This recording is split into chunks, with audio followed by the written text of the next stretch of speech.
حویلی quota میں NTS پاس عارضی اساتذہ کے نمائندگان کا ایک اہم مشاورتی اجلاس منعقد ہوا، جس میں اسٹاپ گیپ جیسے قانون کو متفقہ طور پر مسترد کر دیا گیا۔ اجلاس سے خطاب کرتے ہوئے اساتذہ کا کہنا تھا کہ ہم نے NTS جیسے شفاف نظام سے اہلیت کی بنیاد پر نوکریاں حاصل کی، مگر ہمیں مستقل نہ کرنا ناانصافی ہے۔ مقررین نے کہا کہ 2017، 18 اور 2021 میں ہزاروں نوجوانوں کو مستقل کیا گیا، لیکن 2024 میں ویٹنگ میرٹ کو نظر انداز کر کے حق تلفی کی جا رہی ہے۔ بسم اللہ الرحمن الرحیم۔ سر، جس وقت ہم نے اپائنٹمنٹس ہماری ہوئی ہیں اسٹاف گیپ کے تھرو، تو بعض لڑکوں نے بہت اچھی جاب جو ہیں وہ چھوڑ کے تو اس کو اسی لیے جوائن کیا کہ یہاں پہ ہمیں پرماننٹ کر دیا جائے گا۔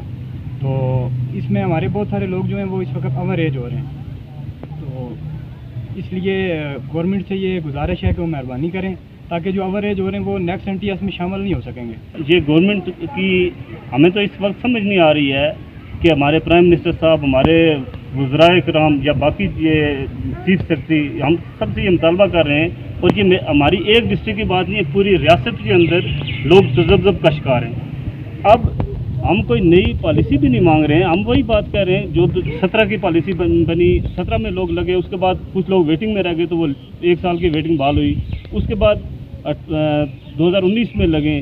اب یہ جو اسٹاپ گیپ کی پالیسی بنی ہے 2023 میں، اب ہم وہی مطالبہ کر رہے ہیں کہ ہمارے سابقہ پالیسی جس طرح چینج ہو کے لوگوں کو ایڈجسٹ کیا گیا، اسی طرح ہمارے ان لوگوں کو پرماننٹ کیا جائے۔